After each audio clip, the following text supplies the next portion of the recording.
Good morning, students. Last class, you learnt about transpiration. What is meant by transpiration? Transpiration means the loss of excess of water through the aerial part of the plant is called as a transpiration. So, there are different type of transpirations or occurs in the plant. One is a transpiration takes place through stomata. It's called as stomatal transpiration. If the transpiration takes place by lenticels means lenticular transpiration. If the transpiration takes place by cuticle means it is called as a cuticular transpiration. So in this class you are going to learn about different types of transpiration. So types of transpiration, stomatal transpiration. So stomatal transpiration, the stomata are the in microscopic structure present in the high number of on the lower epidermis of the leaves. The stomata are more in the lower epidermis compared to the upper epidermis. Stomatal transpiration is the most dominant form of transpiration because more amount of water is lost by means of stomata. That is 90 to 95% of water is lost by means of transpiration. This takes place by stomatal. The next is a lenticular transpiration. The lenticels is a opening or a pore on the epidermis or a bark of the stem and root is called as a lenticels. If the water is lost through the lenticels is called as a lenticular transpiration. In stems of woody plants and trees, the epidermis is replaced by periderm. So, by means of secondary growth, the epidermis in the stem and root is replaced by means of periderm. This provides enough exchange of gases between the living cells and the outer atmosphere. Some pores which looks like a lens shaped raised part are present on the surface of the stem called as a lenticels. The lens shaped spot that are present on the surface of a stem is called as a lenticels. If the loss of water from the lenticels is called as a lenticular transpiration. So it is very insignificant as it amounts to only 0.1% of the total. So that is the loss of water takes place by lenticels is only a small amount. That is 0.1% of the water is lost by the lenticels. The last one is cuticular transpiration. The cuticle is a waxy substance. The cuticle is a waxy or resinous layer of a cutin. It is made up of a type of protein is called as a cutin. A fatty substance covers the outer epidermis of the leaves and other part of the plant. The loss of water through the cuticles. The loss of water through the cuticle is called as a cuticular transpiration. Only 5 to 10% of the water is lost through by the stomate cuticle. So the thickness of the cuticle increases in the xerophytes and transpiration is very much reduced or totally absent in xerophytic plants. What is meant by cuticular transpiration? The loss of water through the cuticle is known as cuticular transpiration.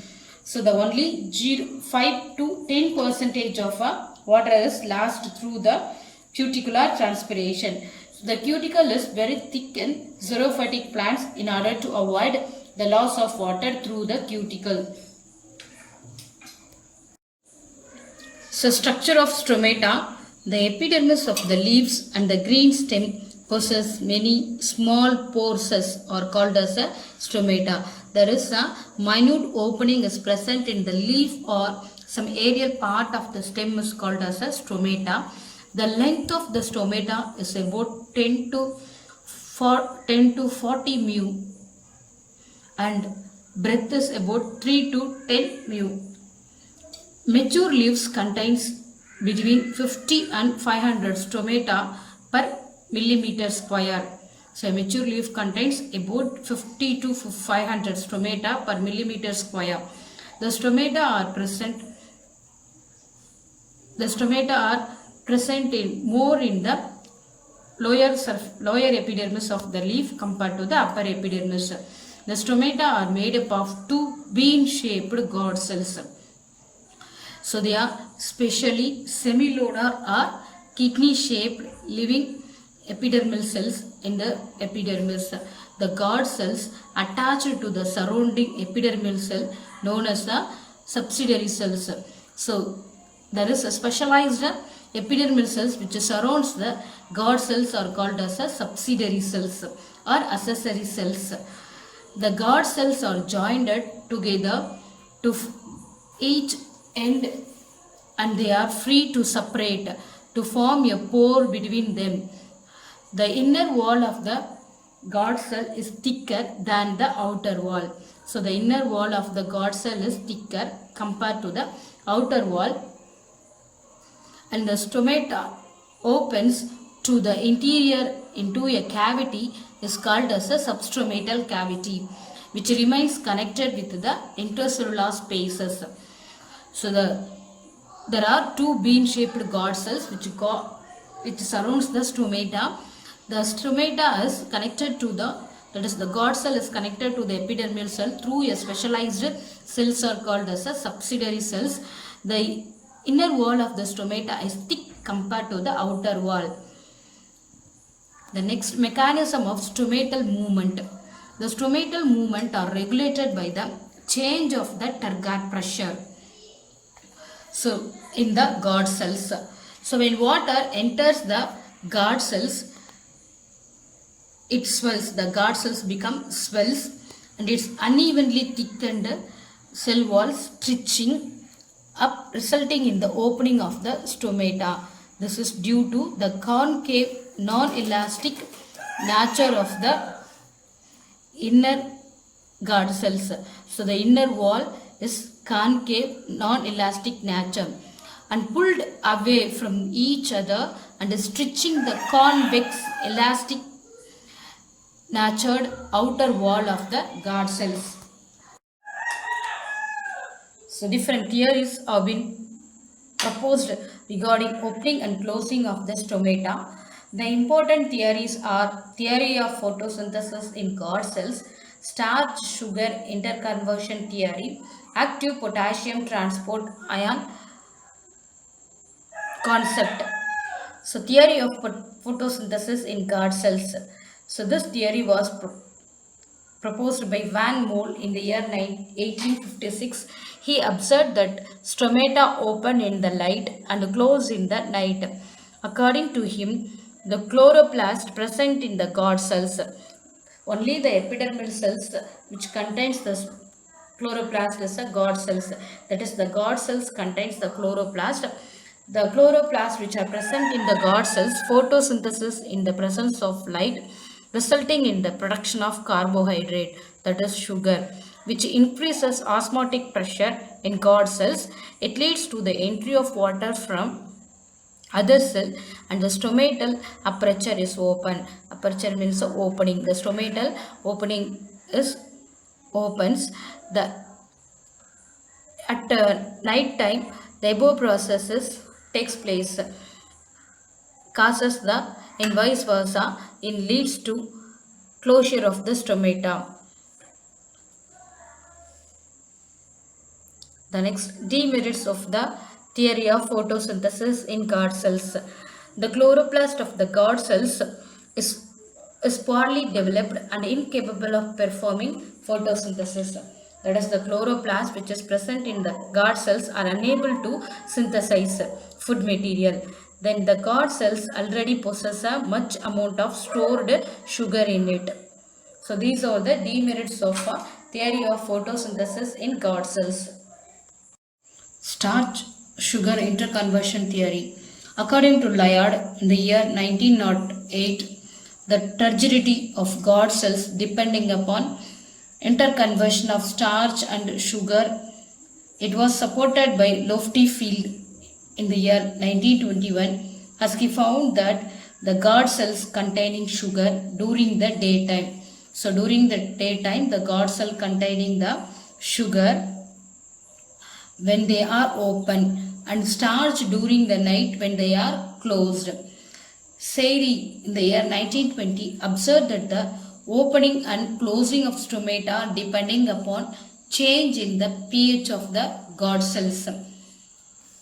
According to him, the stomata opens at high pH during the daytime.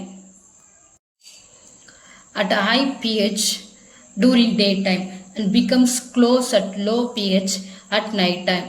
Utilization of carbon dioxide by photosynthesis during the light period causes an increase in the pH, resulting in the conservation of starch to the sugar. That is due to accumulation of carbon dioxide during daytime, the increases in pH resulting in the conversion of starch to sugar, so the stomata is open. The sugar increases in the cell favors end osmosis and increase the turgor pressure, which leads to the opening of stomata. So likewise, accumulation of carbon dioxide in the cell during night time, it decreases the pH level and resulting in the conversion of sugar, to starch. So the starch decreases the turgor pressure of the guard cells and it leads to the closure of the stomata. That is, the opening and the closing of the stomata is due to the presence of increased pH and decreased pH. If the pH is increased means the stomata open. If the pH is decreased means the stomata is closed. So the discovery of enzyme phosphorylase in guard cells by Hens in the years 1940 greatly supported the starch-sugar interconversion theory. The enzyme phosphorylase hydrolyzes the starch into sugar and high pH followed by end osmosis and the opening of the stomata during the daytime. So at night time the process is reversed. That is, the sugar which is again converted into starch at the night time, so it leads to the closure of the stomata during night time by lowering the pH. Stewart in the year 1964 proposed a slightly modified scheme of starch-sugar interconversion theory. According to him, glucose 1-phosphate is osmotically inactivate. Removal of phosphate from the glucose 1-phosphate converts to glucose, which is osmotically active. So that is according to Stewart, the glucose 1-phosphate is osmotically inactive. The removal of phosphate from glucose 1-phosphate convert a glucose which is osmotically active and increase the concentration of the guard cells, leading to opening of the stomata. It leads to the stomatal opening. So the next, objections of starch-sugar interconversion theory. In monocots, the guard cells there is no evidence to show the presence of sugar at the time when starch disappears and stomata opens. So there is no evidence. It shows that the presence of sugar at a time when starch disappears and stomata opens.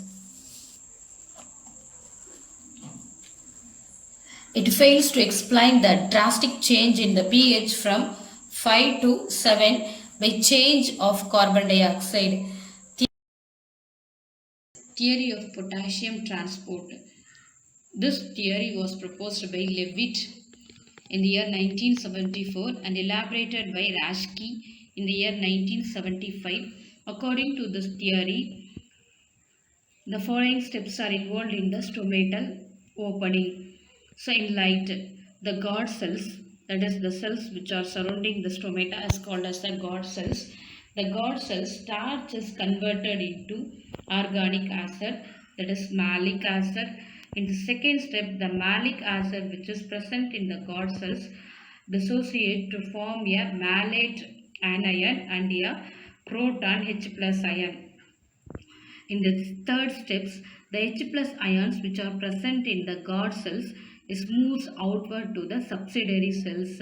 Similarly, the potassium ions which are present in the subsidiary cells moves inside the guard cells. There is a mutual exchange of protons takes place in the guard cells and the subsidiary cells. Instead of protons, that is H plus ions, the K plus ions moves into the guard cells from the subsidiary cells. This process involves an electrical gradient and is called as a ion exchange. It is called as a ion exchange. This ion exchange is an active process and consumes ATP for energy. So the increased potassium ions in the guard cells are balanced by chlorine ions, increases in solute concentration and decreases the water potential in the guard cells. So the guard cells become hypertonic and it favors the entry of water from the surrounding cells. Hypertonic means the solute concentration is more compared to the solution. So it favors the entry of water from the surrounding cells.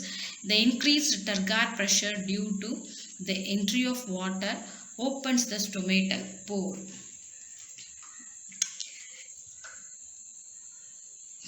So the increase in the Turgor pressure in the guard cells creates the opening of the stomata. It is the stomatal pore is open at daytime. In dark. So the reverse process takes place during night time. In dark, photosynthesis stops, only the respiration is continued with accumulation of carbon dioxide in the substomatal cavity. So accumulation of carbon dioxide in the substomatal cavity, it lowers the pH level.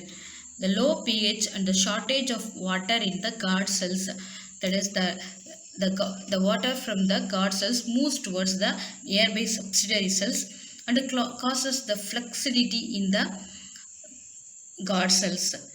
So the low pH and the shortage of the water in the guard cells activates the stress hormone abscisic acid ABA. The ABA stops further entry of K plus ion into the guard cells from the nearby subsidiary cells. It also induces potassium ions to leaks out. It moves out from the guard cells to the subsidiary cells. That is, the reverse process takes place at the night time. The loss of water from the guard cells reduces the Turgor pressure inside the guard cells and causes the closure of the stomata, and the stomata is closed at night time due to the lowering Turgor pressure inside the guard cells. So the factors affecting rate of transpiration. The factors affecting the rate of transpiration can be categorized into two groups. They are external environmental factor and internal environmental factor. External environmental factors that affect the transpiration are atmospheric humidity, temperature, light, wind velocity, atmospheric pressure, water. So the external are environmental factors. Atmospheric humidity. The rate of transpiration is greatly reduced when the atmosphere is very humid. As the air becomes dry, the rate of transpiration is also increased proportionally. So it is the atmospheric humidity and the transpirations are directly proportional to each other. Temperature. With the increase in temperature, the rate of transpiration also increased. However, very high temperature causes the stomata closed and the stomata become flexed and transpiration stops. Light. The intensity of light increases the temperature.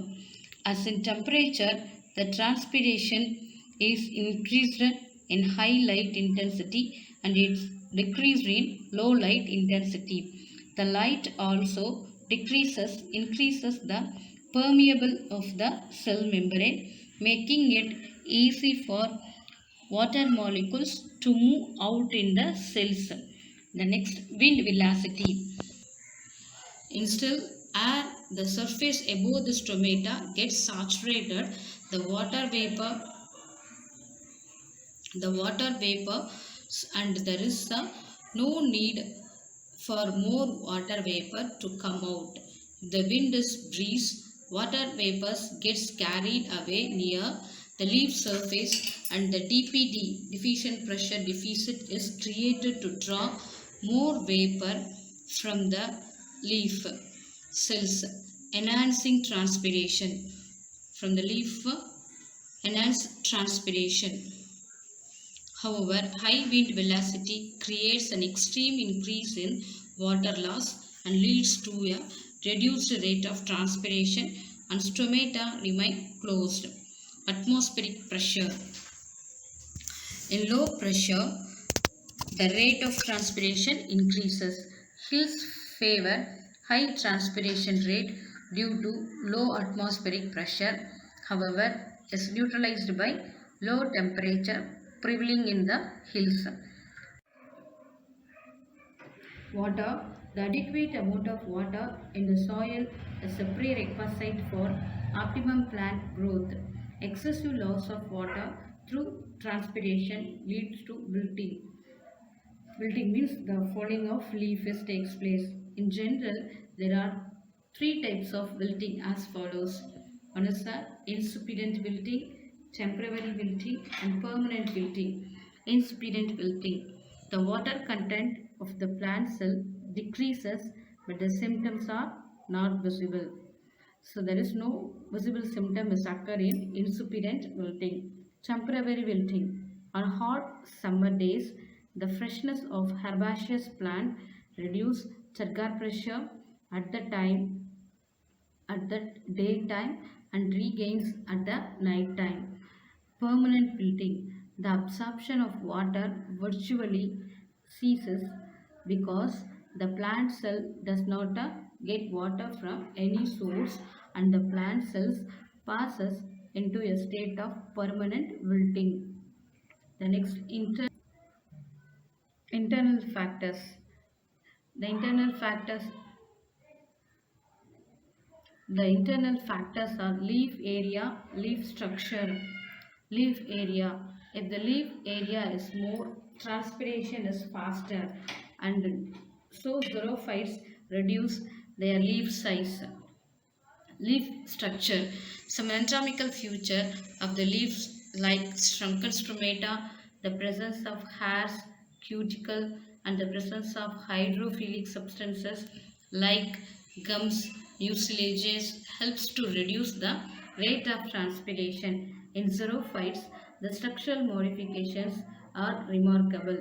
To avoid transpiration, as in Opuntia, the stem is flattened to look like the leaves called a phylloclad.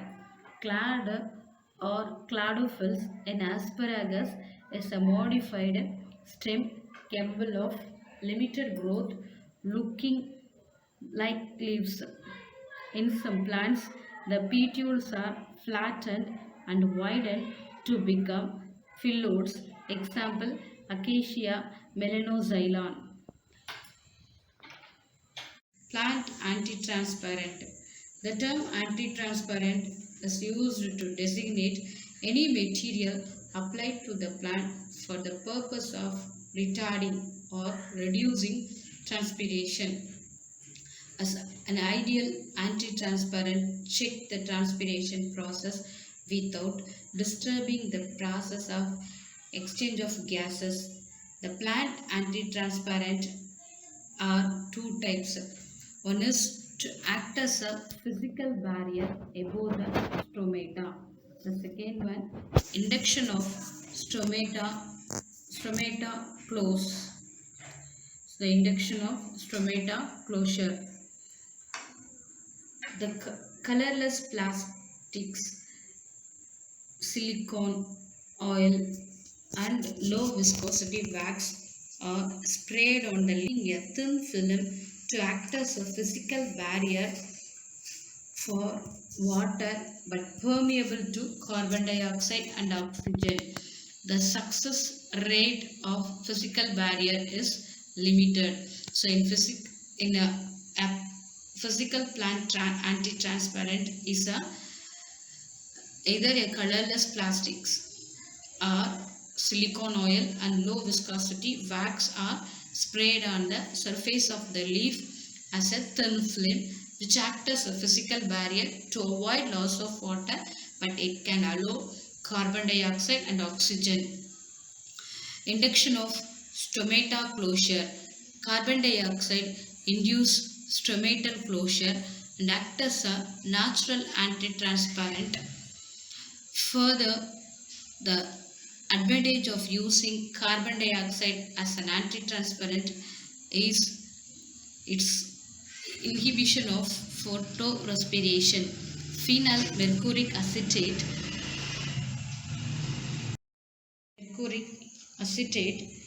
supplied as a foliar spray to plants induce partial stomatal closure for 2 weeks or more without any toxic effect. Use of abscisic acid highly induce the closure of stomata. Succinic acid also effect on stomatal closure. Uses of anti-transparent. The anti-transparents reduce the enormous loss of water by transpiration in crab plants. Second, the useful for seedling transplantation in nurseries. Transplantation means transportation from one place to the another place in nurseries. That is the anti-transparent are useful for seedling transplantation in nurseries.